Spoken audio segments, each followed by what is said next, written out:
Graça e paz, meus irmãos e irmãs, começando oficialmente a nossa Graça sexta e paz. aula do nosso curso de treinamento de líderes de células, o Conecta da Igreja Metodista Central em Goiânia. Sejam todos bem-vindos, bem-vindas.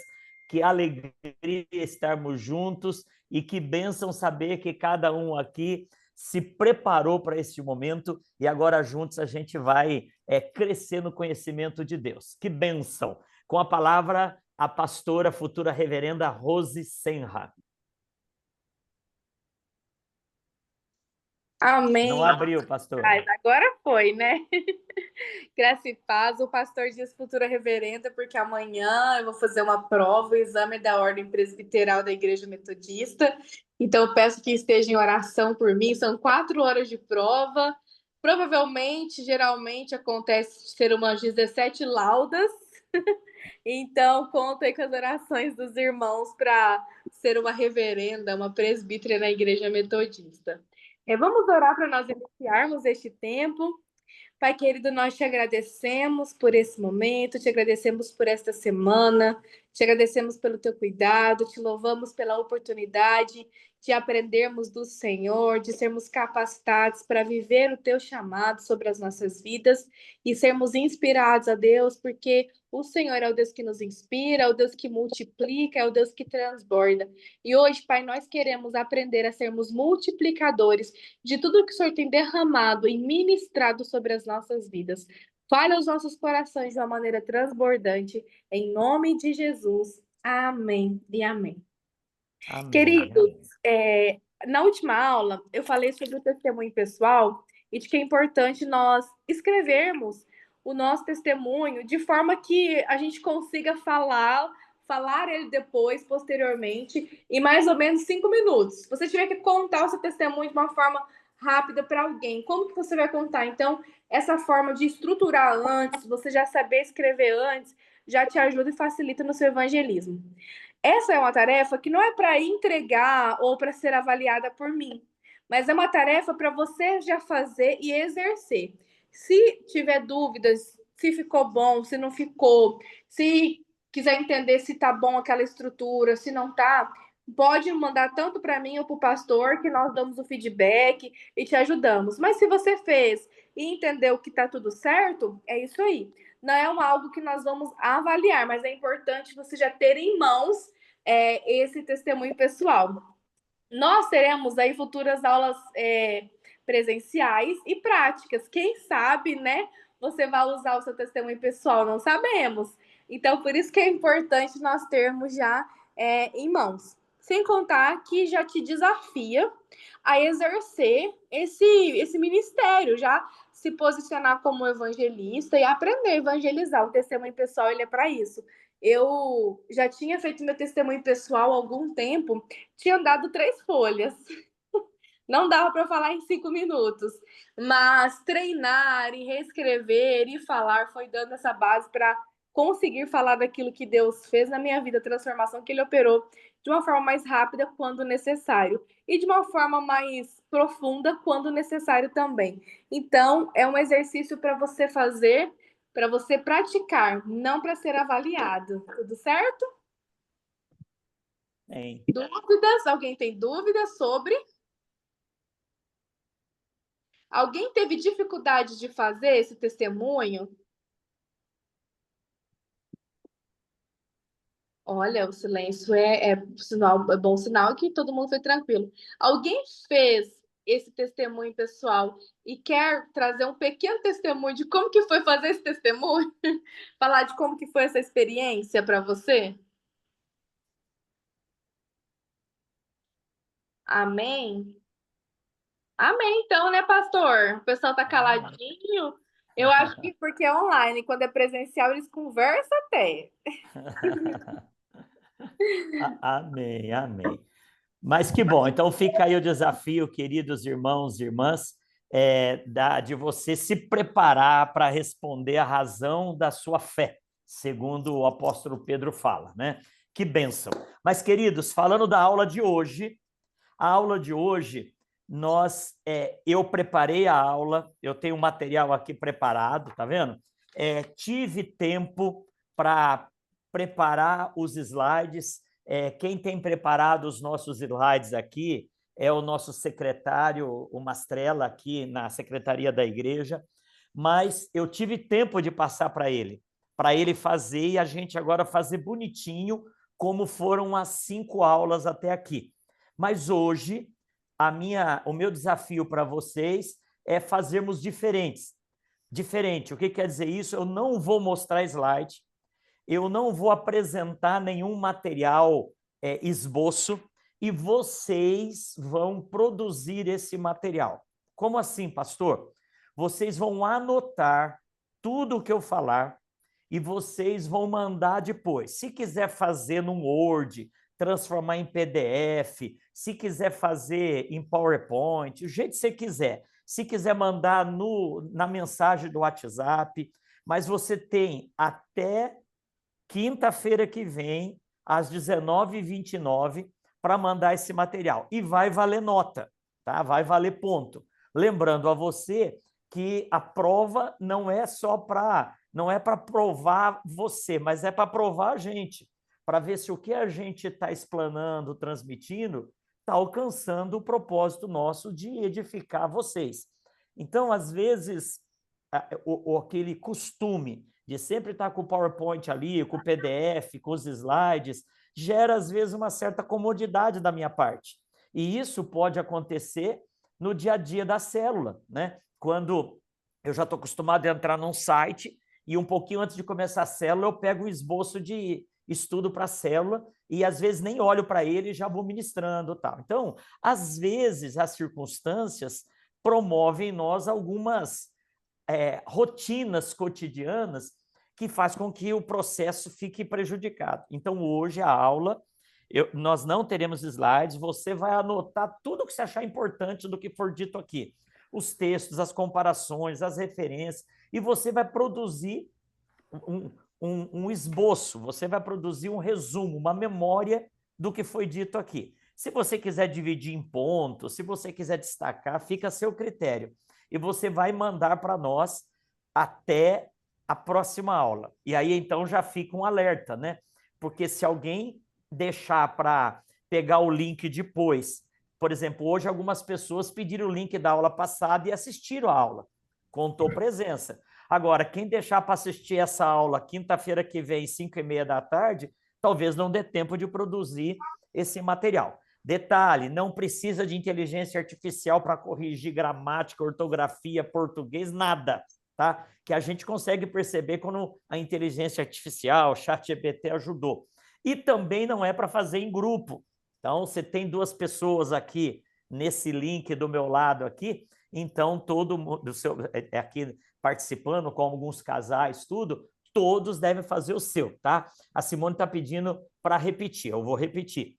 A aula de hoje não teremos esboço apresentado, não teremos PDF, PowerPoint, não teremos o material visual, como a gente tem em todas as aulas. Eu tive tempo de produzir o material que normalmente a gente passa para a secretaria fazer o material de apoio, só que hoje, intencionalmente, nós não estamos produzindo isso. Para quê? Para que cada um aqui presente escreva, fique atento, anote tudo o que for dito, as coisas que chamaram atenção. Esses dias eu fiz um exercício parecido com esse. Nós temos um grupo aqui na igreja que chama GPS. Aliás, todos estão inscritos aqui nessa turma, que é o grupo de pré-seminaristas. E eu pedi para eles fazerem um esboço do sermão de domingo que eles tinham ouvido. E, queridos, foi muito interessante, porque coisas que eles colocaram no esboço do sermão, eu não falei. Ou seja, foi Deus falando com eles durante a ministração. Então, hoje vai ser a mesma coisa. Deus vai falar com vocês coisas que eu não falei. E vocês vão registrar tudo isso, tá bom? Então, você aí tem 30 segundos para pegar o material que você vai fazer as anotações, tá? Enquanto eu estou bebendo um pouquinho de água aqui. Pastor, Oi. tá me ouvindo? Estou ouvindo. Adriana, eu tenho uma pergunta. Eu Pode não estou em perguntar. casa, eu estou na rua, então eu tentei entrar aqui, então não tem como eu anotar. Aí eu posso pedir o link, tipo, para depois assistir novamente para fazer as Sim. anotações? Com Ah, certeza, não, então tá bom. é uma possibilidade real. Se a pessoa hoje quiser depois pegar o link, qualquer um de vocês, para ver se as anotações foram bem feitas e se tem mais alguma coisa, é ótimo isso. Fique muito à vontade, tá bom? Bom, gente, Obrigada. o tema de hoje, nós estamos no módulo que é evangelismo e multiplicação. Evangelismo. Tem alguma exigência, quantidade de tópicos? Não. É aquilo que você sentir. Se você quiser fazer 10 páginas, se você quiser fazer meia página, você vai refletir no material aquilo que você absorveu e aprendeu, tá? Como você vai fazer isso, né? Eu quero contar um exemplo aqui. Quando na faculdade a gente tem aulas de homilética, né? Ou prédica, que é a arte de pregar, né? E aí conta essa história de um rapaz que o tema da ministração dele, que ele tinha lá 20 minutos para pregar, bonitinho, dentro do que o professor tinha ensinado, e era para ele falar sobre Deus e o diabo. Né? E aí os alunos, colegas, iam avaliar. E o cara começou a falar sobre Deus e Deus e Deus, e o pessoal percebeu que já tinha passado metade do tempo, ele não tinha entrado no outro tópico. E ele continuou falando sobre Deus, tá. Quando faltava um minuto para acabar o tempo dele, ele falou, gente, sobre o outro tópico, é sobre o diabo. Eu quero concluir dizendo que para o diabo eu não tenho tempo. Ele encerrou aquele sermão, né? Então, cada um vai produzir do jeito que quiser. Se é um esboço de 30 páginas, com muito mais coisa do que foi dita, ou se é em uma frase você conseguir resumir tudo, é o seu poder de síntese, de absorção, tá bom? Bom, o tema de hoje é o módulo 2 do nosso Conecta, é sobre evangelismo, estamos terminando o módulo 2, a sexta aula, sobre evangelismo e multiplicação. Então, queridos, nós já falamos sobre evangelismo bastante. Hoje o nosso tema no módulo 2 é sobre a multiplicação da célula e a multiplicação de líderes. Então, esse módulo ele é composto de dois tópicos principais, evangelismo e multiplicação. A pastora falou nas duas últimas aulas sobre evangelismo. Hoje nós vamos abordar o tema multiplicação. E aí eu queria abrir para vocês, né? Deixa eu remover aqui o destaque. Eu queria abrir para vocês o que para você é necessário para que uma célula se multiplique. Daí, dentro daquilo que você imagina, que você já estudou, ou a sua experiência de célula, positiva ou negativa, o que nós precisamos para uma célula se multiplicar? Participação dos alunos valendo nota. Ó.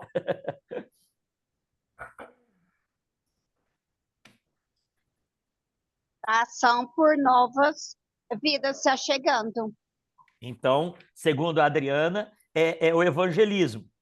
Então, nós precisamos de evangelizar, já trabalhamos bem esse tema semana passada, as semanas anteriores, sobre o evangelismo é um fator de multiplicação da célula. Alguém mais?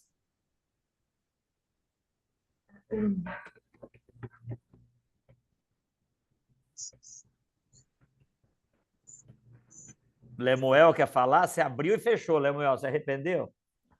Não, eu acho que é um pouco que ela falou a respeito do número de pessoas, né? Que chega um momento que a célula ela precisa ter um certo número de, quando ela tem um certo número de pessoas, fica insustentável continuar ela naquele formato, né? Tem que multiplicar. Fechou o seu microfone, Lemuel. Não, Mas é o isso. Lemuel está... legal. O Lemuel está dizendo que quando a célula cresce, precisa se multiplicar, senão ela fica insustentável. Então, temos dois motivos aqui, ou dois critérios para uma célula crescer, para uma célula se multiplicar. Ela precisa de evangelização, quando tem evangelização, quando a célula cresce, e isso não quer dizer sinônimo, às vezes a célula cresce porque tem gente que está voltando para Jesus, gente da igreja que está aderindo, né? A Keila respondeu aí que precisa ter líderes. O que quer dizer, Keila? Fala mais sobre isso. Precisa de líderes.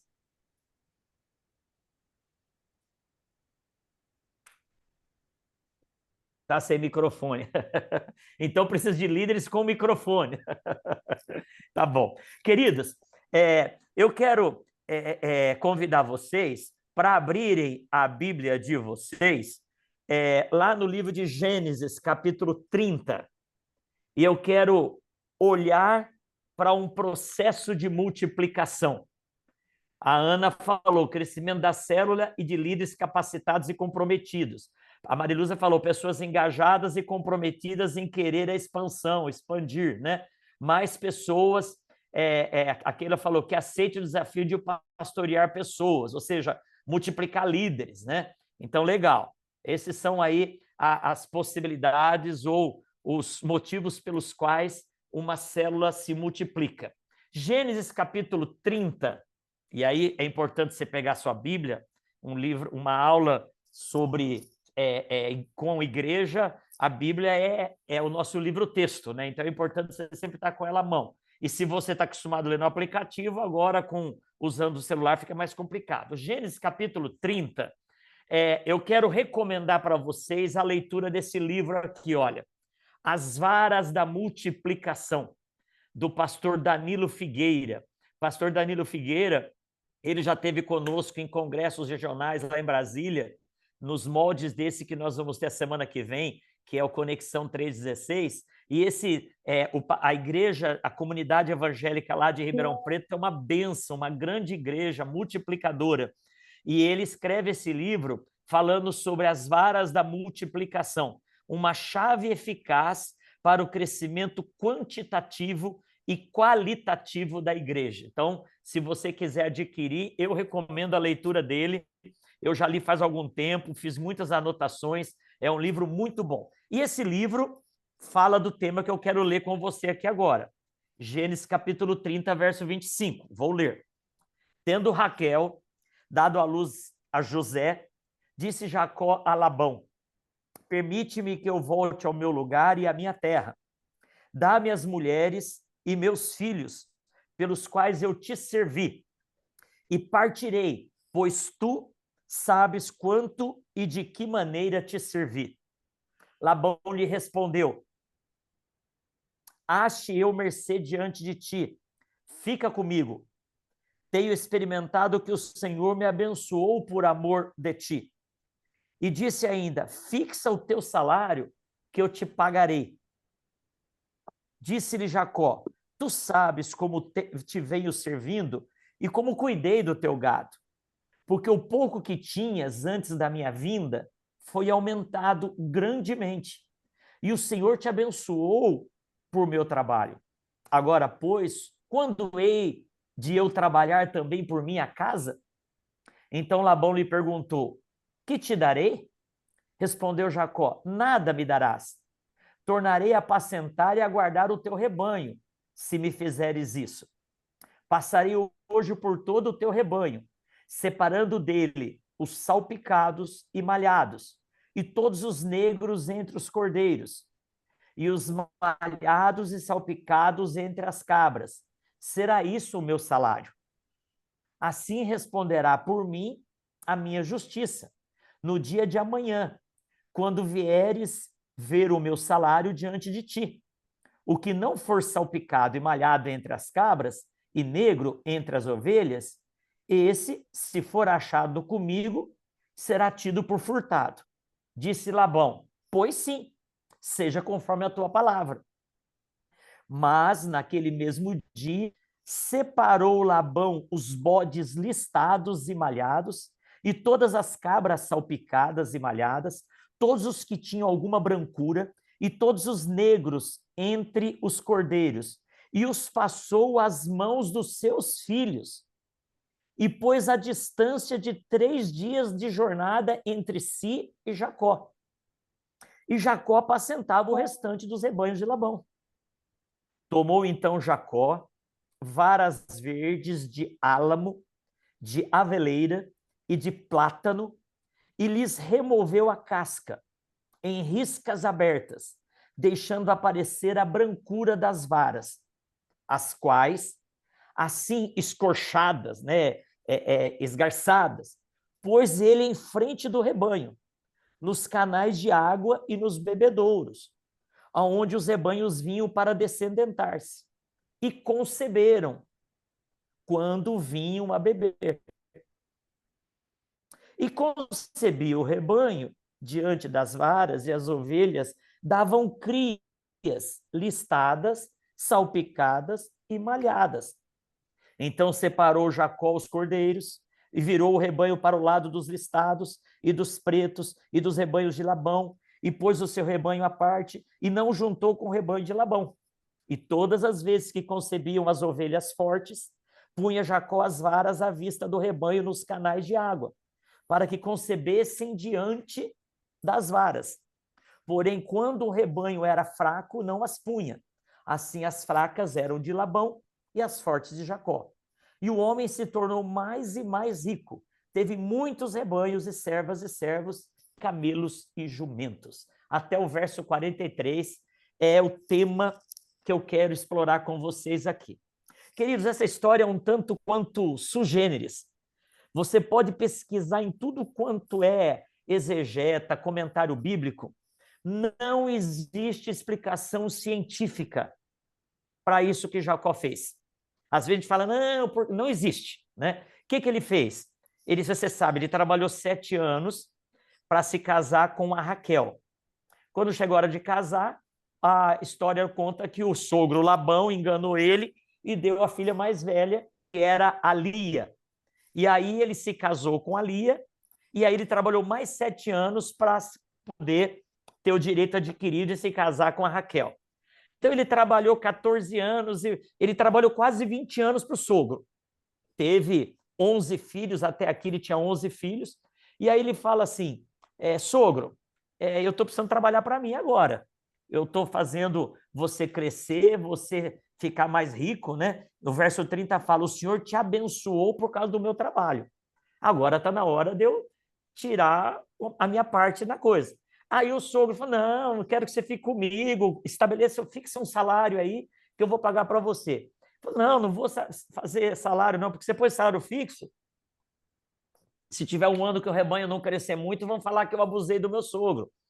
Se tiver um ano que o rebanho crescer muito, o salário fixo vai ficar defasado. Então vamos fazer o seguinte, o Jacó falou, eu quero as ovelhas de menor valor, porque essas ovelhas manchadas, listadas, os cordeiros negros, tudo, eles eram as ovelhas que não valiam tanto. Eu quero a minoria, detalhe, a minoria. Tipo assim, entre aspas, eram as ovelhas defeituosas, né? Tanto é que para o judeu, quando ele oferecer um sacrifício, ele não podia oferecer um sacrifício de uma ovelha que tivesse manchas, uma ovelha que não fosse pura, branquinha, bonitinha. E aí o sogro cresceu os olhos, o sogro falou, opa, isso está ótimo, é isso que eu queria mesmo. Eu vou ficar com a maior parte do rebanho, você vai ficar com a meia dúzia de, não é de gato pingado, mas de ovelha manchada. E aí, o que o sogro fez? O sogro deu um golpe nele. O verso 35 fala que o sogro, depois de concordar com o salário, o sogro, ele pegou todas as ovelhas que eram malhadas, que eram rajadas, que não eram branquinhas, purinhas, e ele mandou os filhos dele levar embora. E os filhos dele levaram 3 dias de distância do resto do rebanho. Então, os cunhados de Jacó, a mando do pai, do sogro de Jacó, pegaram o salário que Jacó tinha combinado, que o sogro tinha acertado, e levaram embora. Ou seja, Jacó foi roubado pelo próprio sogro no salário combinado. E aí ele fica trabalhando, e já que o combinado era aquelas ovelhas, mas não tinha mais nenhuma. Aí o que Jacó faz? O texto nos diz que ele pega varas verdes de álamo, de aveleira, de plátano, e ele tira a casca. Ele mostra o lado de dentro daquelas varas, daquelas plantas, e ele põe aquelas varas verdes que foram rasgadas por fora, que o interior foi mostrado ali, e ele coloca no lugar onde as ovelhas branquinhas vinham tomar água. E as ovelhas, estando no cio, no período fértil, acabavam reproduzindo e começou a nascer ovelha diferente, né? Eu não sou biólogo, mas aprendi com a minha bióloga de estimação, que é a Solange, né? Que é mais do que de estimação, é predileta, né? Eu aprendi com a Solange sobre genes recessivos, né? Aprendi também na faculdade. O que acontece com o gene recessivo? Quando tem um gene dominante, então, se o marido tem um gene dominante, a esposa tem um gene recessivo, o gene mais forte vai fazer o filho nascer com aquelas características. Então, por que às vezes, né, o pai tem olho claro e o filho nasce com olho escuro? Porque o gene recessivo do pai não predominou e o gene dominante da mãe predominou, né? E por isso que é perigoso pessoas consanguíneas se casarem. Primos de primeiro grau, corre o risco de 2 genes recessivos que estão naquela família se cruzarem e a criança nascer com algum problema, alguma dificuldade, né? Então, eu não sei se foi isso que aconteceu na história aqui, mas o fato é que começou a nascer ovelha que não era branquinha. E aí o Jacó começou a separar. E ele começou a perceber que as mais fortes, e ele começou a direcionar o reprodutivo, e o rebanho dele começou a ficar mais forte. Queridos, o que essa história nos ensina? O que essa história revela para nós, né? A primeira coisa que eu quero aqui aprender com você é que multiplicação, ela não é automática. Seja célula, seja multiplicação de líder, multiplicação de gente convertida, de gente para ser evangelizada, multiplicação não é algo automático. Multiplicação não é algo que eu oro e acontece, né? Multiplicação é fruto de uma visão, é fruto de uma ação e é fruto de um processo. Hashtag fica a dica. Se eu tivesse aqui com o slide, você saberia o que estaria escrito nesse slide. Então, já anota no seu slide aí. Multiplicação não é automático. Multiplicação é resultado de uma visão. Multiplicação é resultado de uma ação. E ela também é fruto de um processo. Tá bom? Queridos, eu quero lembrar a todos vocês que quem quiser falar alguma coisa, é só você dar um toque aqui. Como eu não estou com todos abertos aqui, né? Então você fala, pastor, e nem sempre eu estou olhando também no bate-papo aqui, então às vezes fica difícil de eu perceber. Mas se você tiver alguma pergunta aí ou alguma interação, você vai falando, tá bom? Então, primeira coisa que eu quero afirmar, a multiplicação, o que a gente está aprendendo aqui sobre multiplicação é que ela é resultado de uma visão. Lembra que eu preguei aqui recentemente, acho que em 2 ou 3 domingos, falando da grande multidão do Apocalipse? A visão que Deus dá para o povo dele, no céu, não é meia dúzia de gato pingado. A visão escatológica, apocalíptica, a visão da igreja, que haverá uma grande multidão. Esses dias alguém perguntou para mim, né, no WhatsApp, baseado nesses sermões que eu preguei, a pessoa perguntou assim, pastor, mas essa grande multidão, ela é da igreja que foi arrebatada ou ela é do povo que vai se converter na tribulação? Eu falei, escatologicamente, é de quem se converte na tribulação.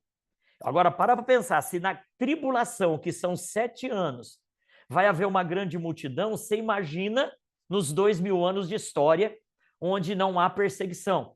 E aí eu afirmei que, para mim, a igreja é uma só. Então, a igreja arrebatada, que depois nós vamos falar mais sobre isso, e os jovens estão estudando, a igreja arrebatada e a igreja que vai surgir na tribulação é uma igreja só, que forma a grande multidão. Então, a visão do reino que Deus dá para mim e para você é uma grande multidão.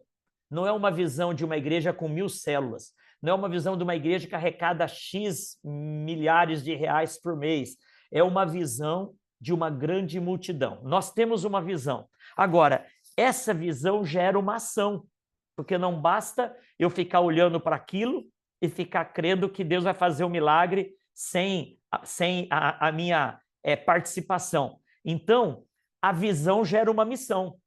E a nossa missão é tornar a visão realidade. Então, se a visão é o nosso objetivo, a missão é o meio pelo qual eu chego nesse objetivo. Hashtag fica a dica. Então, pastor, qual que é a visão da igreja? uma grande multidão, uma família inumerável que vai viver eternamente com Jesus. Qual é a missão da igreja? Levar os nossos parentes, os nossos amigos a fazer parte dessa grande multidão. Que vai ter grande multidão, vai ter, já tem. Se nós vamos fazer parte ou não, essa é a nossa missão. Agora, isso é fruto de um processo. Então, nós acabamos de ler aqui a história de Jacó, que ele não foi do dia para a noite. O sogro dele queria dar um salário, tanto. Ele falou, não, não quero assim, não. Eu não quero um salário fixo, instantâneo, que caia na minha conta por um Pix. Eu quero produzir, eu quero que seja um processo, eu quero que seja fruto de um desenvolvimento. Então, multiplicação é fruto de processo. Processo, ele passa por etapas, e uma delas é o que nós estamos fazendo aqui. Esse curso de treinamento, esse curso de capacitação é parte do processo da nossa missão para alcançar a nossa visão. Então, há 3 perguntas lá na proposta, na ementa do nosso curso, lá no começo, no nosso grupo está lá, há 3 perguntas ou 3 tópicos que a gente desenvolve nessa aula. O que é uma multiplicação saudável, identificando novos líderes e preparando a célula para a transição. Temos, então, 3 tópicos a ser desenvolvido na aula hoje sobre multiplicação. O que é multiplicação saudável, identificando novos líderes e preparando a célula para a transição. Isso não é da aula de hoje que eu inventei, não. Isso está lá na ementa do início do nosso curso 7 semanas atrás, tá? Então, queridos, essa multiplicação que a gente vê na história de Jacó é uma multiplicação que é fruto exclusivo da dependência de Deus. Grave isso no seu coração. A gente bola estratégia, a gente estabelece datas, a gente estuda, a gente vai atrás de exemplos, a gente fala o que funciona, o que não funciona. Tudo isso faz parte do processo. Mas a multiplicação, ela não é fruto de uma estratégia humana. A multiplicação saudável é fruto da dependência de Deus. O texto nos diz, em Gênesis capítulo de número 30, né? Que nós lemos aqui, Gênesis 30, verso 25, olha lá no verso 30. O pouco que tinhas antes da minha vinda foi aumentado grandemente, e o Senhor te abençoou pelo meu trabalho. Então, queridos, o verso 30 do Gênesis 25 fala que a multiplicação saudável é fruto da bênção do Senhor no nosso trabalho. Sem trabalho, a bênção não tem onde cair. Agora, com muito trabalho, sem a bênção, a multiplicação não será saudável. Eu lembro que eu tive um professor no seminário que ele falava assim, quando você vai preparar um sermão, tem de ter 90% de transpiração e 10% de unção. Então, sermão, 90% de transpiração. Estuda, vai atrás. E aí eu aplico isso para um estudo de célula. Vai atrás, pesquisa, vai na inteligência artificial, vai em sites, vai nas leituras que você tem lá na sua casa, os livros, vai nos comentários. Estuda, transpira. Mas na hora de ministrar, de dirigir a célula, de pregar o sermão, é 90% de unção e 10% de transpiração. Então, a relação é a mesma, mas inverte. Quando eu me preparo, 90% de transpiração e 10% de unção. Quando eu vou ministrar, 10% de transpiração, 90% de unção. Então, é lógico que esses números são absolutos, é ilustrativo, né? Mas a multiplicação saudável, ela é dependência de Deus. Vamos estabelecer estratégia? Vamos. Vamos colocar para o mês de novembro a multiplicação da nossa célula? É uma estratégia. Olha, pessoal, no mês de novembro, até nós estamos orando sobre isso, vamos falar com os líderes de célula, vamos escolher um final de semana, quem sabe o último final de semana de novembro, não sei quando, para fazer a festa da multiplicação. Tem muitas igrejas que fazem isso. E aí todas as células que se multiplicaram naquele período vão ter uma festa. Isso é estratégia do nosso trabalho, mas só vai ser saudável se o nosso trabalho tiver com a bênção do Senhor. Então, Ore para Deus te dar estratégia e ore em dobro para Deus abençoar a sua estratégia que veio dele, né? Jacó estava diante de um grande desafio. Ele tinha pouca quantidade e com baixa qualidade. Presta atenção nisso. As ovelhas que ele escolheu para serem as ovelhas, o salário dele, eram a minoria e eram as que, entre aspas, tinham pior qualidade. Às vezes a gente fala, pastor, não dá para começar a célula, pastor, não dá para multiplicar, o povo da minha célula não está comprometido, tem 30 pessoas no grupo de WhatsApp, mas não passa de 10 em cada reunião, sabe? O Jacó podia ter falado, não dá, eu escolhi o salário básico, mas os meus cunhados roubaram o meu salário.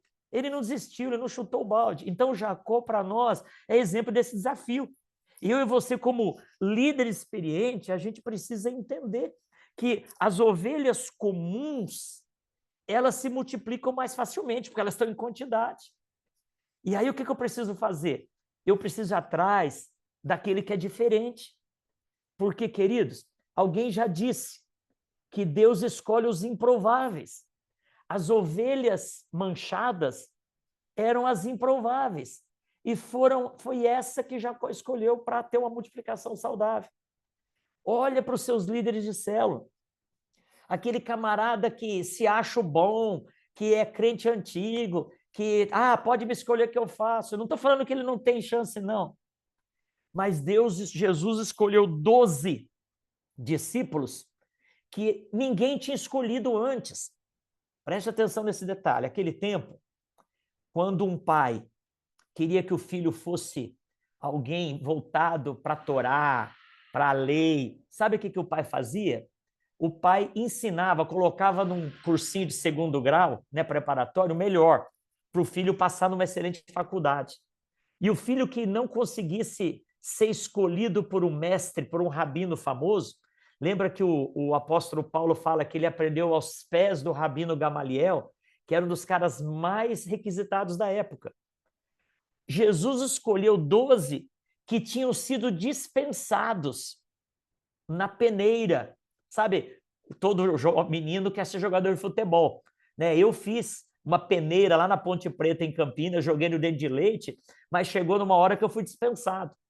O Jesus não escolheu 12 caras que estavam na base do melhor time, não. Ele escolheu 12 que tinham sido dispensados de todos os processos seletivos para ser discípulo de Rabi. Olha que coisa interessante. Pescador, cobrador de imposto, iscariotes, gente que tinha sido descartada. O que quer dizer isso? Improváveis. O que quer dizer isso? Ovelha manchada. Ovelha que não é a bonitinha. Então, multiplicação saudável se dá através de milagre. Se dá através do sobrenatural. E eu e você precisamos crer nisso. E como que eu vivencio o milagre? Muita vida de oração, queridos. O líder que não tem uma vida de oração, o líder que faz porque ele aprendeu como que faz a estratégia, ele pode ser um bom professor, ele pode ser um bom coach, ele pode ser um bom profissional em todas as áreas, mas ele não vai ser um líder segundo o coração de Deus que multiplica de forma saudável. Então, a primeira pergunta a ser respondida, como se dá uma multiplicação saudável? Ela se dá por meio da dependência exclusiva de Deus. Você tem de orar para que Deus faça um milagre. Você tem de orar para que Deus entre com providência naquela família que está com problema. E sabe como que você pode fazer isso? Está na sua reunião de célula amanhã. Quem vai ter célula amanhã?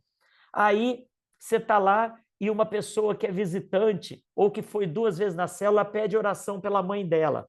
Aí todo mundo ora. Aí, imagine no sábado, domingo, a pessoa recebeu uma ligação sua e fala assim, como que a sua mãe está? Melhorou?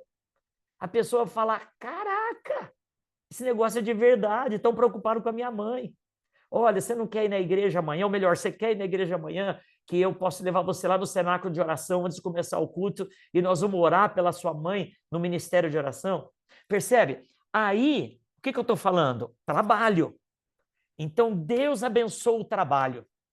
Se não houver trabalho, Deus não tem o que abençoar. Milagre acontece, eu já fiz essa definição de milagre, né? O que é milagre? É aquilo que você já tentou fazer muitas vezes, não conseguiu, aí você pede para Deus vir com a intervenção dele e promover o milagre.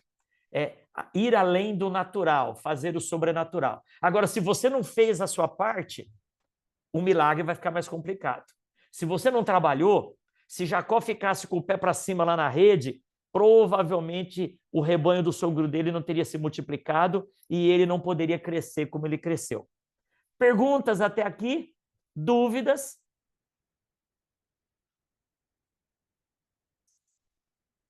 Deixa eu tirar um pouquinho do destaque aqui para todo mundo se ver. Eu vou tomar uma aguinha aqui. Olha, tem uma ovelhinha aqui na minha caneca, tá vendo? Deixa eu ouvir os comentários aqui, ou melhor, ler os comentários aqui para a gente ir para o segundo, né? Quem está falando, tá, joia, quem chegou, obrigado aí, o Lemuel, por ter colocado. A Genesi escreveu aqui, né? Para uma célula multiplicar é necessário maturidade dos membros da célula e também um anfitrião comprometido. A Mariluza falou, pessoas engajadas e comprometidas em querer expandir. Que bênção, é exatamente isso. Queridos, até aqui então, multiplicação saudável se dá por meio de uma vida de oração, de consagração, de busca da presença do Senhor de forma intensa e Deus vai abençoar o seu trabalho. Se você se lembrar de um exemplo bíblico de Elias, depois de 3 anos e meio, ele estava esperando a chuva chegar, né? E quando ele teve aquele desafio com os profetas de Baal, a Bíblia fala que a primeira coisa que Elias fez foi restaurar o altar do Senhor. Você se lembra que nessa época o povo estava dividido entre tribos do norte e tribos do sul, ou seja, o altar estava destruído. Elias pegou 12 pedras, restaurou o altar, e aí ele orou, mandou água, aquelas coisas todas, e Deus mandou fogo no altar. Então, queridos, altar destruído, não tem aonde Deus mandar fogo. Deus manda fogo para o lugar onde a oração subiu. O fogo, né, Apocalipse 8, é resposta de oração. Então a oração sobe do altar, a resposta desce para o altar. A oração sai de um povo que trabalha, a resposta vem para o seu trabalho. Em Gênesis 30, o Jacó assume, Deus te abençoou, sogro, por causa do meu trabalho. Então, o meu trabalho com a bênção do Senhor fez a multiplicação acontecer. Segundo lugar, como que nós identificamos novos líderes? Como que a Genesi colocou, né? Líderes comprometidos, gente disponível. Como que eu identifico? Eu já comecei falando um pouquinho, né? Começa com o improvável. Começa com aquele que ninguém dá nada para ele. Mas eu quero usar o exemplo de Jacó, que ele pegou lá as varas, né? De álamo, de aveleira, plátano, varas verdes. Então, não era vara velha, não era vara enrustida, ressecada, varas verdes. E ele descascou. E ele expôs a intimidade daquelas varas para as ovelhas. Cientificamente falando, ninguém consegue provar para que serve isso. Mas, do ponto de vista de princípio espiritual, eu só vou formar novos líderes quando as pessoas caminharem comigo e perceberem na minha transparência, no meu rasgar, a minha intimidade, para que as pessoas aprendam não de longe, mas aprendam de perto. Olha o que aconteceu com Jesus. Jesus conviveu com aqueles discípulos 3 anos e meio. Eles viram ele cansado, eles viram ele chorando, eles viram ele irado. Entende? Então, Jesus ele podia ficar no que os mestres faziam isso, num platô inatingível, inalcançável. Eu sou uma referência e não deixo nem ninguém tocar em mim. Não.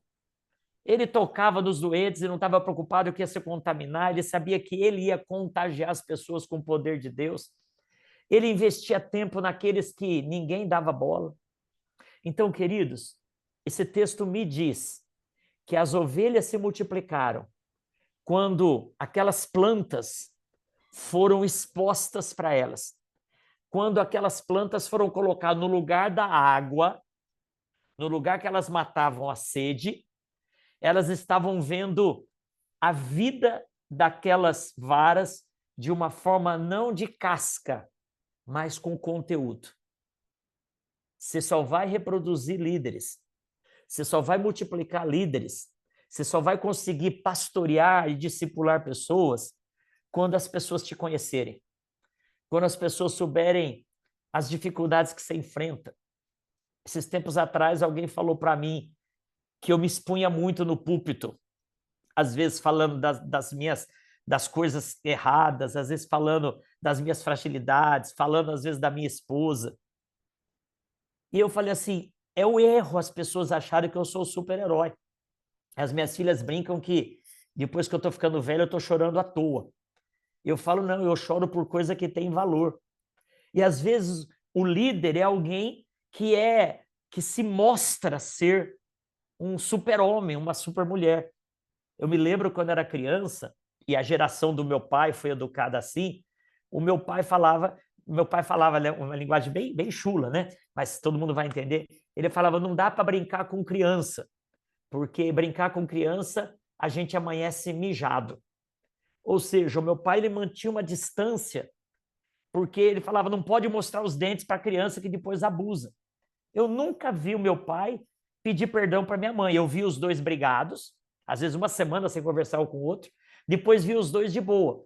Mas aquela geração, ela tinha essa questão de manter uma distância, de manter uma coisa acima, para servir de referência. Mas, queridos, a melhor referência é a pessoa saber que você, com todas as suas falhas, todos os seus defeitos, você é alguém que Deus está usando. E se Deus pode usar você, ele pode usar essa pessoa da sua célula também, né? Então, a gente precisa aprender a identificar líderes. E sabe como que eu identifico os improváveis? Sendo alguém que as pessoas vão olhar para mim e vão se identificar comigo. Então, olha só, vou repetir essa frase. Eu identifico os outros potenciais a partir do que os outros se identificam comigo. Então, é à medida que a pessoa vê, puxa vida, o pastor Ednei, ele tem uma vida agitada, e ele consegue fazer isso, eu também consigo. Nossa, o meu irmão tem 30... Eu acabei de dar um exemplo no começo aqui, o Cecílio, segunda-feira, foi para Anápolis, depois de uma septicemia, depois de estar com um monte de coisa comprometida, que ele quase foi ver Jesus, aí já estava bom, teve um quadro de complicação pulmonar, na segunda-feira ficou na UTI, segunda, terça e quarta. Voltou para casa e hoje está aqui na reunião nossa. A Camila está lá no resort na Bahia com a família dela. E ela podia estar fazendo um monte de coisa no hotel agora, e ela está participando da nossa aula.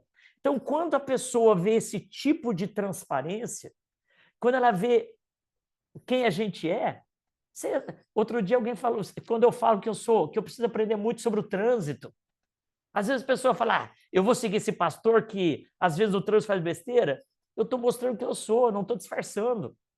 Então, se Deus pode me usar pela misericórdia dele, não é porque eu sou um super-homem. Então, quando Jacó ele expõe as varas verdes, ele tira a casca e mostra o conteúdo, aquelas varas serviram para as ovelhas se multiplicar. Então, como identificar novos líderes? Fazendo com que as pessoas se identifiquem com a gente. Fazendo com que as pessoas entendam que a gente pode, eles também podem. Você sabe que eu e a Solange, eu sempre gosto de falar sobre isso, né? A gente gosta muito de viajar. Você já parou para pensar que, aqui atrás, vocês estão vendo uma foto, né? Uma foto de satélite, aqui, lá de Israel. Essa é uma foto tirada a 20 quilômetros de altura. Esse negócio aqui, é o Mar Morto, tá vendo? Aqui é o Mar Morto. E lá em cima, do lado de cá, aqui, aqui é o Mar da Galileia. Aqui é o Mar da Galileia, vai descendo o Rio Jordão, forma o Mar Morto e tal. E aqui embaixo, aqui é o Egito, né? Quando nós fomos para Israel, a gente tinha um guia, que era um camarada lá, que falava português, mas era lá de Israel, que ele levava a gente para os lugares, né? É engraçado que um dia, no nosso grupo, né? Foi no primeiro dia, segundo dia, nós estávamos lá no Egito, no Cairo. E aí, quando estava na hora de sair, eu tinha esquecido alguma coisa no hotel, que eu nem lembro mais o que que é, e eu falei, vou sair correndo e vou buscar. Aí eu fui no quarto buscar, e aí ligaram o ônibus para sair. E aí a Solange começou a gritar, meu marido não chegou ainda. E aí eu fiquei apelidado durante todo o encontro, né, que foram 15 dias da excursão, do passeio, todo mundo se referia a mim como meu marido. Oh, meu marido, meu marido. Esses tempos atrás, e nesse tempo eu morava em São Paulo, né? Nesses tempos atrás, uma irmã que participou dessa nossa caravana, que é daqui de Goiânia, ela veio na nossa igreja. E aí ela chegou para mim, perto de todo mundo, ó, meu marido aí. A turma ficou sem entender, né? Uma irmã me chamando de meu marido, né? Mas, queridos, eu lembro que nessa viagem, o cara chamava Moisés. E quando a gente atrasava para algum evento, ele ficava bravo e dava dura na gente. E para pensar, a gente contratou um guia para nos conduzir nos lugares lá de Israel, do deserto, de toda aquela região. O cara era pago e ele ficava bravo com a gente falava, desculpa, obrigado. Não é uma coisa estranha? Por quê? Porque a gente sabe que aquele camarada vai nos ensinar coisas boas. Ele vai nos conduzir numa jornada que é um diferencial. E aí o que a gente faz? A gente tem de seguir. E se ele falar assim, gente, é para estar aqui daqui 20 minutos. Se você atrasar, você vai estragar o grupo todo. Aí ele vem te dar uma dura. Ou seja, você decidiu se submeter a um líder pela competência dele, pela experiência dele. Não é por obrigação. Se você quiser falar, ó, não quero mais, vou ficar no hotel, ou então vou ficar por conta.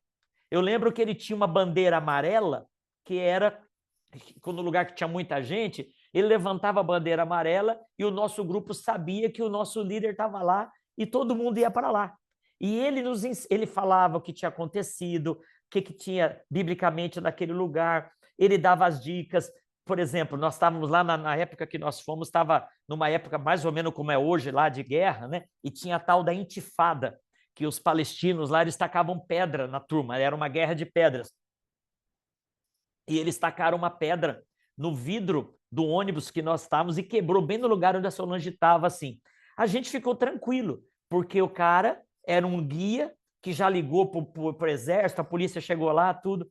Então, preste atenção nisso.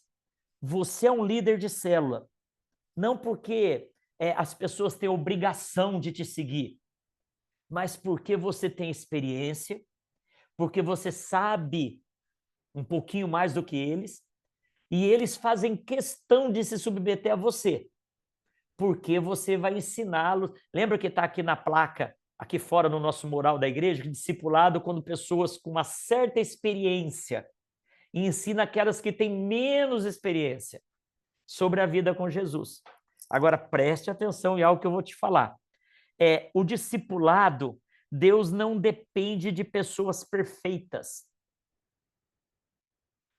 Perfeição é um conceito absoluto. É perfeito ou não é perfeito? Deus não está atrás de líderes perfeitos. Deus procura líderes maduros. E o que quer dizer uma pessoa madura? Que ela saiu de uma posição para outra. Maturidade é um conceito relativo. Perfeição é um conceito absoluto. Maturidade é o que Deus espera do líder. Agora, há diversos níveis de maturidade. O cara que se converteu há 3 meses e busca muito, ele pode estar num nível de maturidade maior do que quem se converteu há 3 anos e busca menos. Um cara que se converteu há 30 anos, ele pode ter um nível de maturidade muito maior se ele buscar. Então, perfeição é um conceito absoluto e Deus não está atrás de gente perfeita. Deus quer nos aperfeiçoar. Por isso que a gente fala, venha como você está. Agora, ficar o resto da vida do jeito que você está? Não. Deus nos chama como nós estamos, mas não para permanecer como nós estamos. Aí vem o processo de aperfeiçoamento, de maturidade, aquilo que Wesley chama de santificação. Então, o que é santificação? Santificação, pensa numa escada que tem diversos degraus, né? Cada platô desse degrau é um nível de santidade, de maturidade. E a subida de um degrau para o outro é o processo de santificação, de amadurecimento, de aperfeiçoamento. Então, o que Deus espera? Como que eu vou identificar novos líderes? A partir da minha maturidade, a partir do meu processo de amadurecimento. Então, o que nós precisamos, queridos irmãos e irmãs? Buscar na nossa vida cada vez mais um processo de viver conforme Deus espera da gente. Então, eu volto ao exemplo do guia turístico, né? Esses dias até falei sobre isso, não lembro onde que eu falei.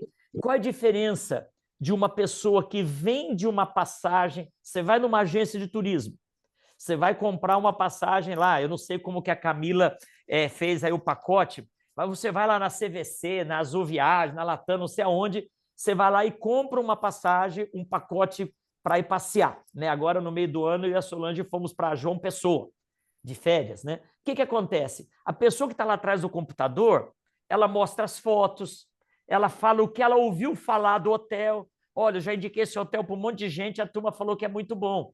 Esse daqui, alguém foi e falou que não é bom, essa praia é boa, tal.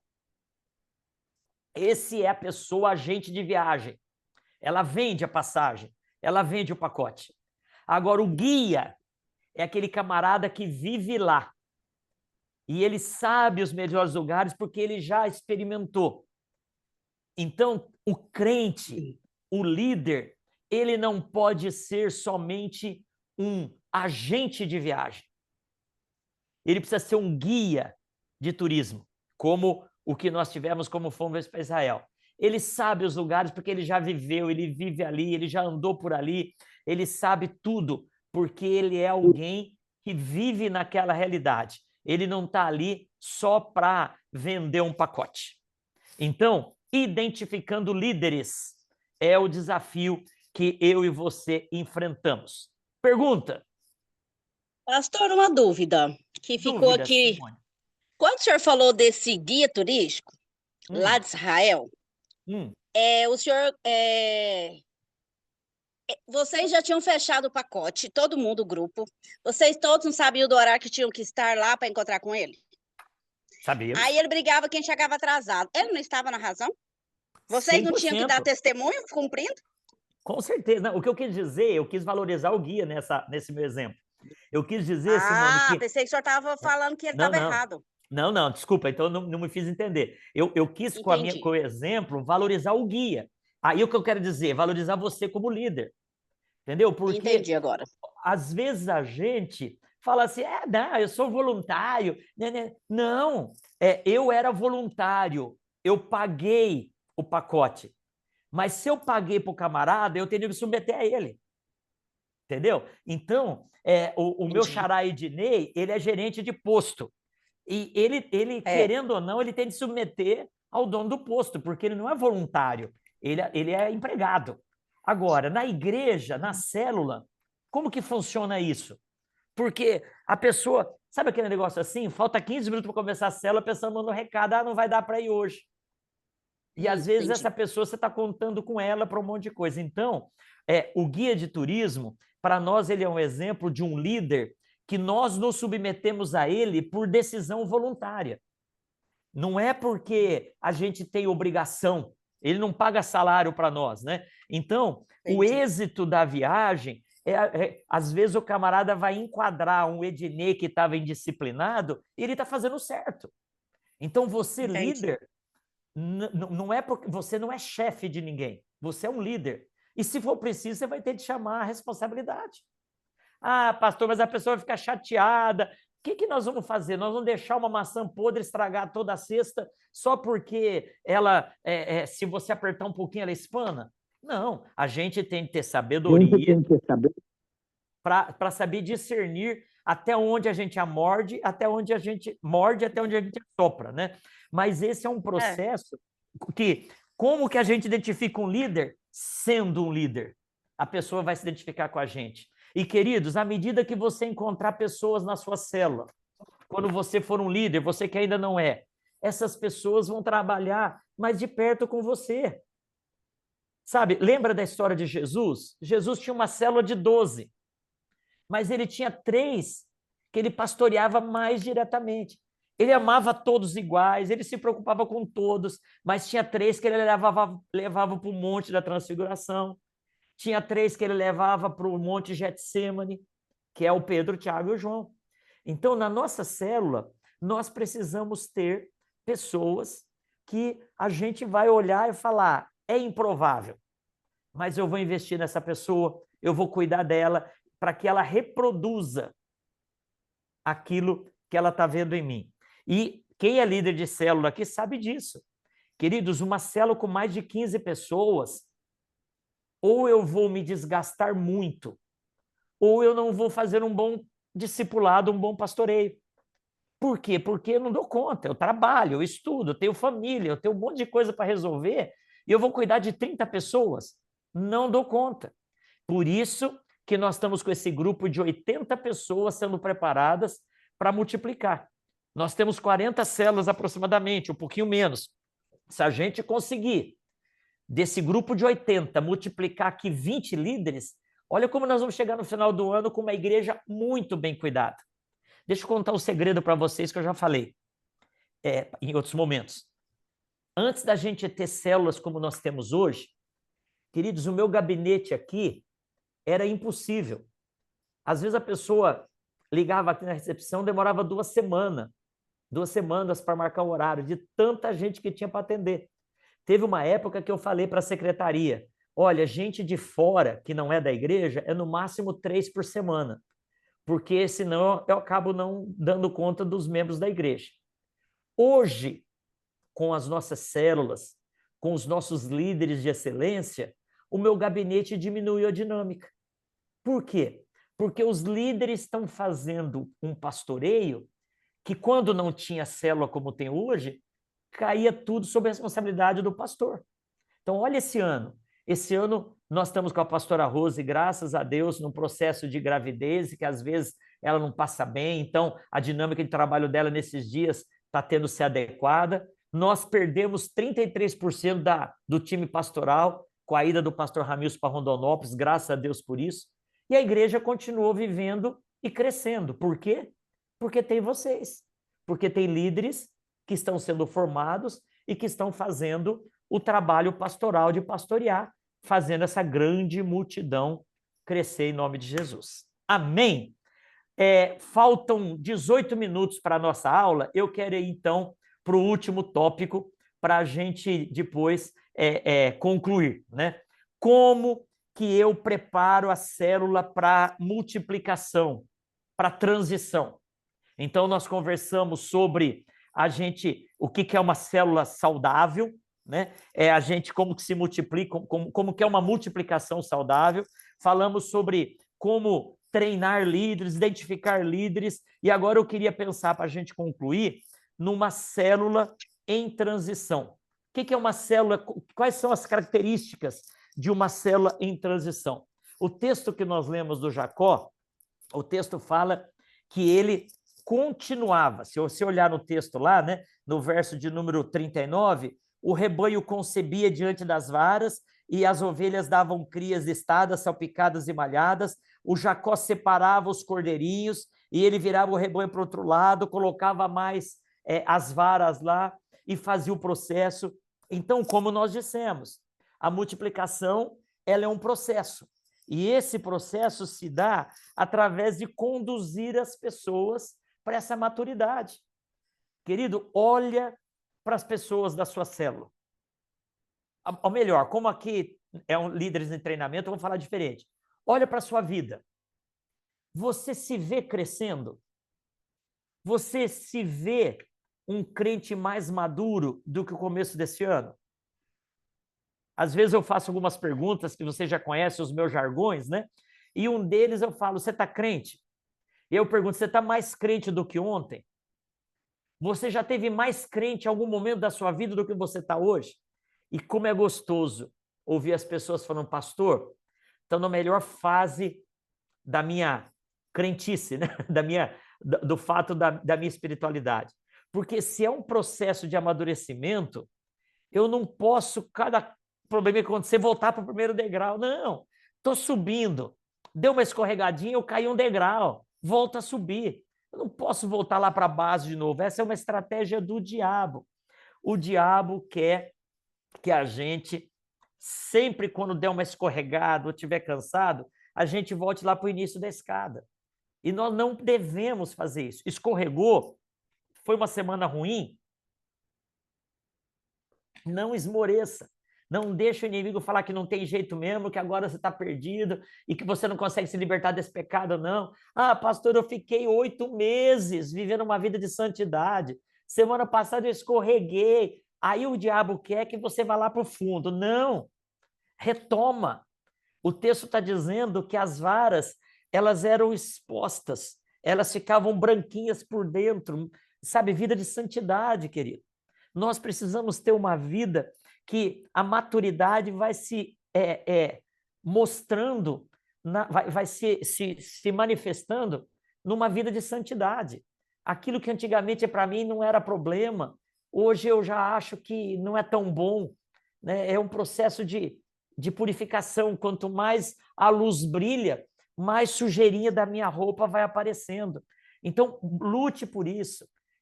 Consagre a sua vida em jejum. Quer que a sua célula multiplique, mas faz 2 anos que você não faz um jejum. Quer vencer uma tentação, mas você não sabe o que é acordar de madrugada para orar. Então, essa vida de se abrir, tirar a casca e pedir para Deus limpar de dentro para fora, esse processo é um processo que vai fazer com que a sua liderança se multiplique em outras pessoas. Preste atenção nisso. Esses dias alguém falou, pastor, eu não quero ter filhos, porque o mundo está tão difícil que eu não quero gerar filhos para esse mundo que eu não sei o que vai dar. Eu falei para a pessoa, sempre teve difícil. Você imagina no tempo do Império Romano, do Império Grego, como não era difícil. Então, quando você gera uma criança, eu estou falando do ponto de vista biológico, para depois ampliar. Quando você gera uma vida, você está potencializando a sua adoração. Você está criando e formando mais uma pessoa para adorar a Deus. Então, se a sua adoração é nível 50, você gera uma criança, vai para 100. E isso vai exponencialmente crescendo. Esse princípio, coloca no mundo espiritual. Quando você gera um outro líder, a sua liderança foi multiplicada de forma potencial, exponencial. Então, alguns responderam lá no chat quando eu perguntei, sabe quando a sua célula vai ser multiplicada? Quando você multiplicar líderes. Ou quando você for um líder multiplicado. Ah, pastor, mas a minha célula não tem anfitrião. Não preciso de anfitrião. Ah, minha célula só está com 10 pessoas. Não precisa ter mais do que isso. A gente tem ensinado pela experiência do trabalho de muita gente no decorrer dos séculos aí, que uma célula ideal é de 12 pessoas. É o exemplo de Jesus. Agora, 12, para não ser um número fixo, pode ser 13, pode ser 11. A gente fala que uma célula ideal, e não sou eu não, os estudiosos aí, os teóricos e práticos, é de 8 a 16 pessoas.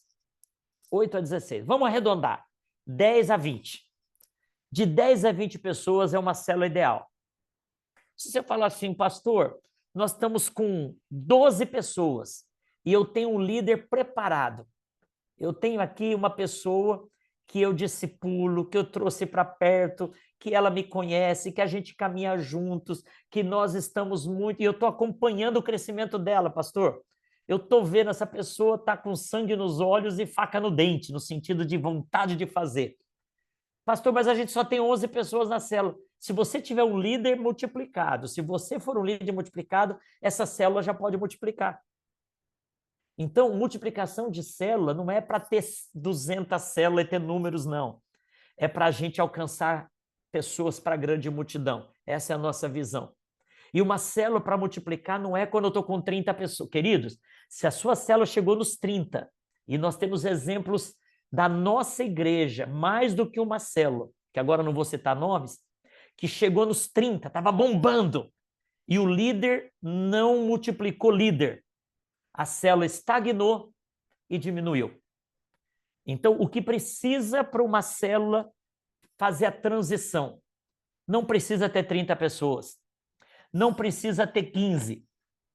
Se chegar nas 20, passou da hora. Agora, uma multiplicação saudável é uma multiplicação de líderes. O que é um líder? É alguém que eu pastoreio. É alguém que eu discipulo. Qual é a diferença, pastor? Pastorear, você pastoreia todo mundo. Você se preocupa, você liga, você evangeliza, você fala do amor de Deus, você se preocupa se está tudo bem. Isso é pastorear. Agora, discipular é quando você faz um pastoreio mais de pertinho. Discipular é quando Jesus pegou dos 12, 3 para serem os pilares do ministério dele. Então, a pergunta é, né, lá no tópico da ementa, preparando a célula para a transição, vida de santidade, você está preparando para multiplicar líderes. E separe líderes, escolha pessoas, discipule essas pessoas, caminhe com elas. Elas vão crescer com você, vocês vão crescer juntos. E vai chegar um momento que essa sua célula vai virar 2. Essas 2 vão virar 4. Essas 4 vão virar 8. E aí você já tem uma rede. E aí você vai poder continuar com a sua célula, se você quiser, e você vai poder se tornar um supervisor de rede que você vai cuidar de 8 líderes de célula. E você vai estar multiplicando a sua liderança e fazendo com que... Antes só você evangelizava. Agora você tem, imagine 8 células. Com 10 pessoas, você tem 80 pessoas evangelizando através da sua liderança. Então, queridos, respeitando as diferenças, né?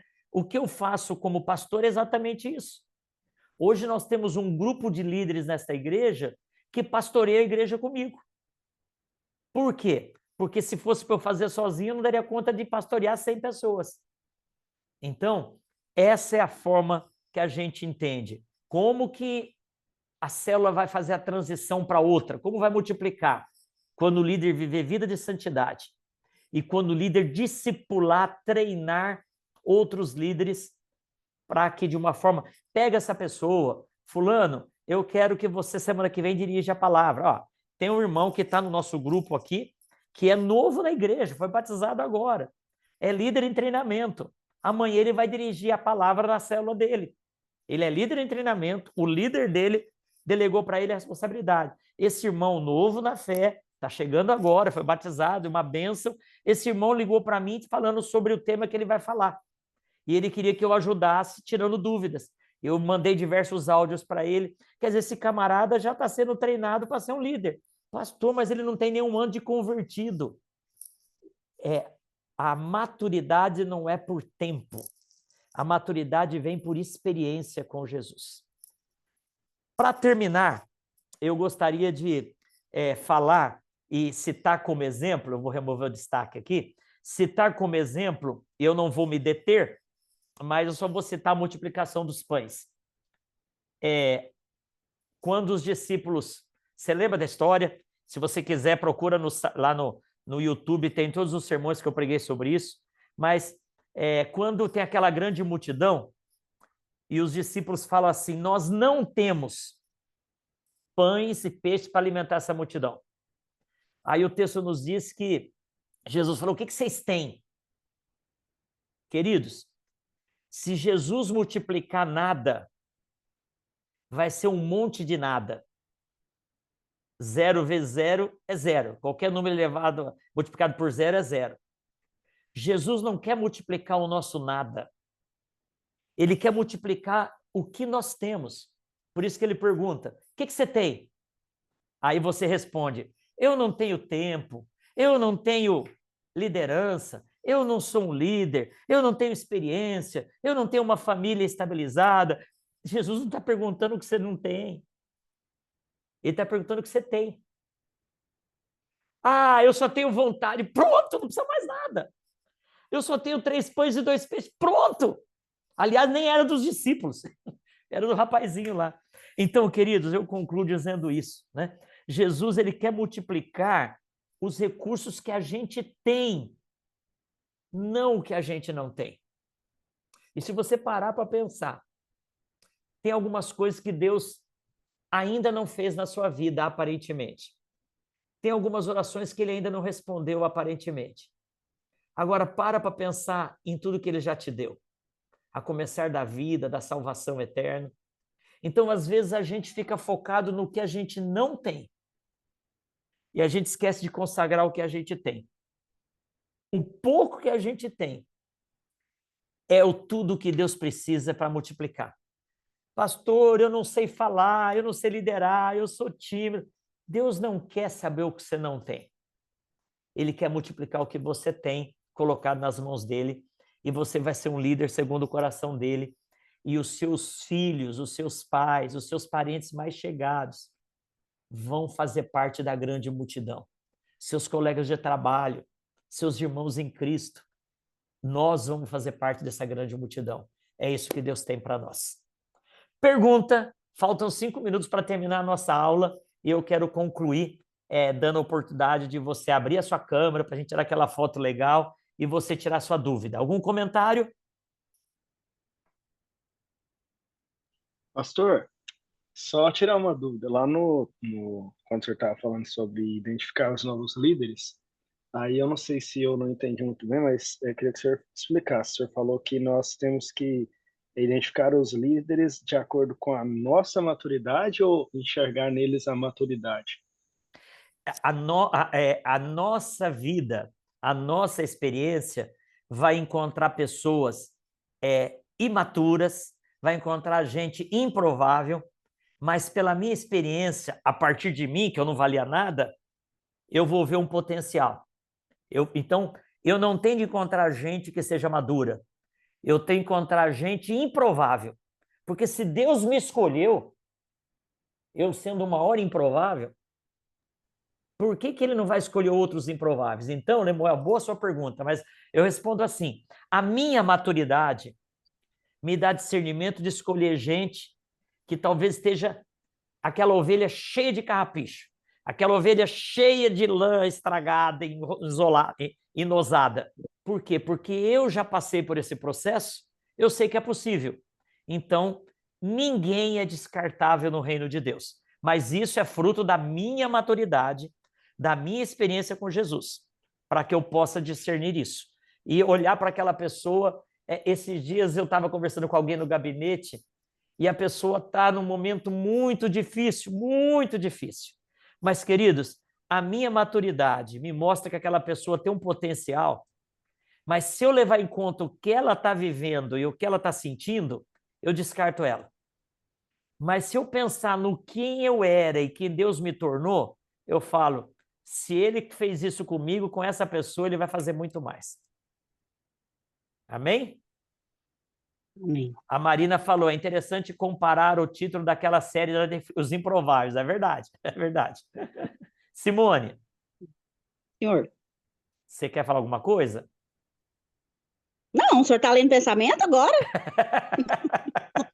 Não, é que eu vi seu microfone aberto. Não, é porque o Lemuel estava falando e eu pensei que os líderes, eles têm, não só lá na igreja, não só na área espiritual, mas os líderes, eles têm que ser exemplos.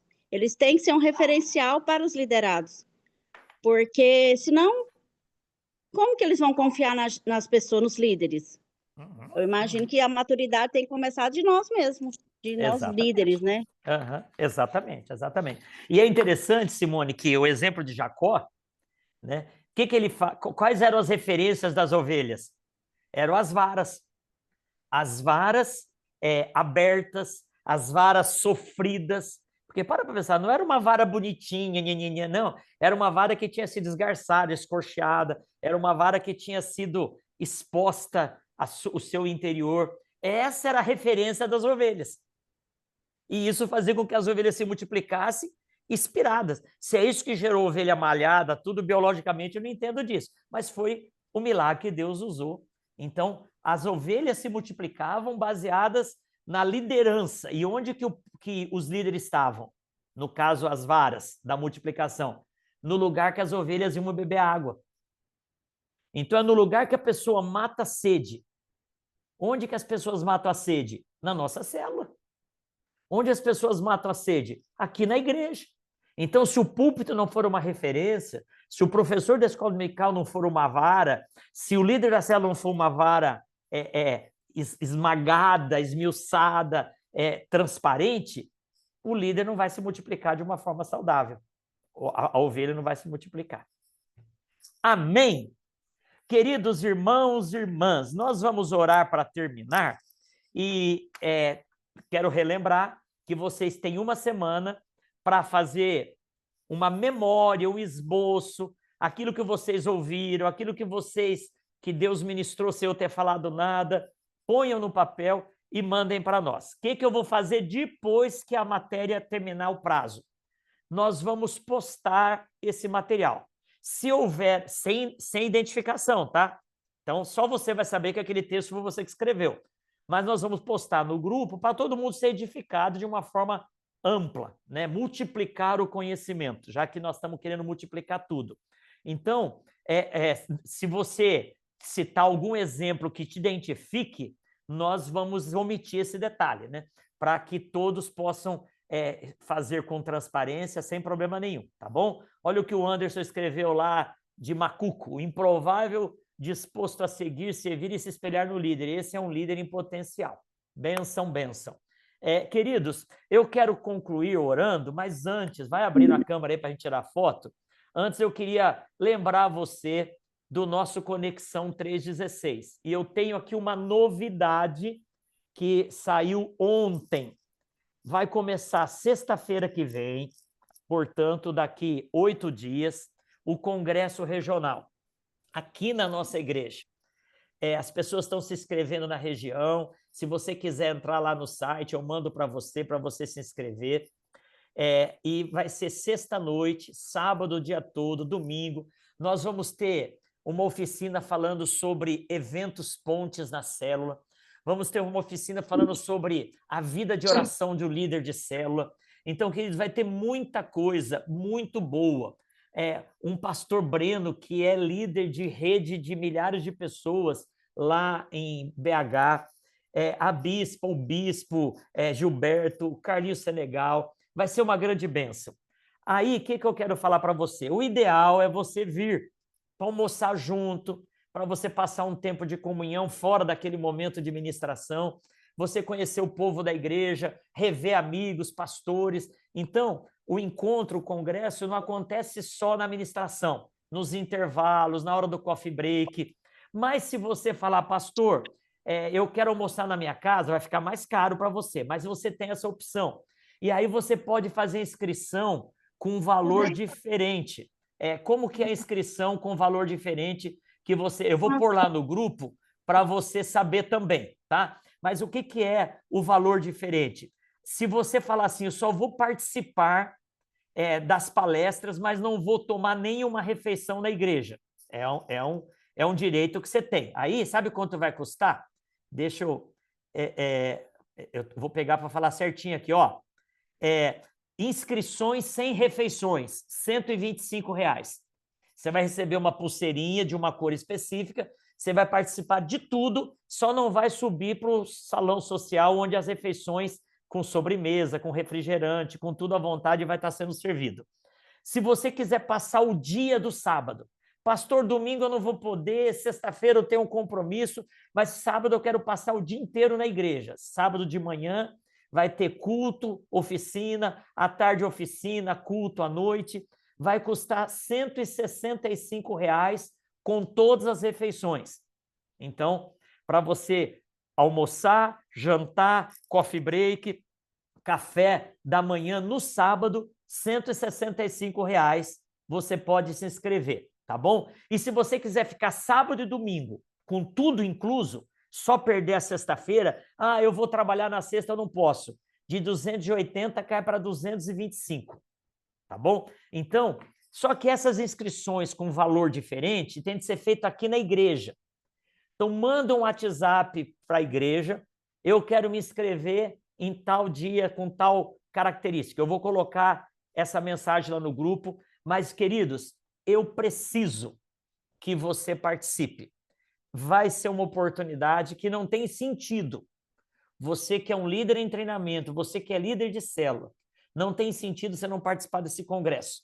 Pastor, eu não tenho dinheiro, minha vida está... Venha falar comigo e nós vamos dar um jeito de você participar. Não é por falta de dinheiro.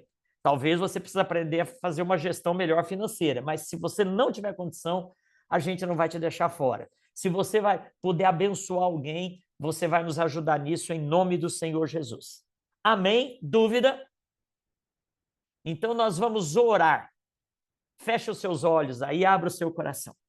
Senhor Deus, muito obrigado por esta noite, pela visão que o Senhor tem nos dado da grande multidão, pela missão que o Senhor tem nos dado de agir junto aos nossos queridos para que estejam compondo essa grande multidão. Deus, obrigado pelo processo que o Senhor nos ensinou hoje, através da história das varas da multiplicação lá em Jacó. Obrigado, Deus, porque o Senhor tem nos dado a bênção de sermos uma igreja com líderes em potencial, com líderes de excelência. Pai, abençoa-nos, nós te pedimos, e que tudo o que estudamos hoje, que vamos colocar no papel, seja fruto da tua revelação na nossa vida. No nome do Senhor Jesus, é nossa oração com gratidão. Amém e amém. Amém. Vamos tirar fotinha agora bonita aí. Quem quiser abrir ainda dá tempo. Lembra da técnica? Camila, coloca assim na horizontal que daí aparece. Isso, Ana, aí vai virando todo mundo. Olha a família Pinangé aí, que bonita aí, ó. A família não é só Pinangé, né, Suene? Dornelles Pinangé, eu sei. Olha lá, foto bonita então. Espera aí que eu vou virar a página. Bênção, bênção. Dúvidas, queridos? Deus abençoe vocês. Domingo agora tem culto com Santa Ceia, Quilo do Amor, às 9 e às 18. Estaremos juntos com a graça de Deus. Um beijo para vocês.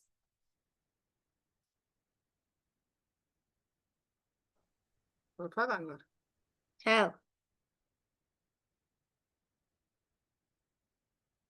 Tchau. Tchau, Pedro. Tchau, Pedro. Você Tchau. estava na aula, Pedro, ou você chegou agora? Eu?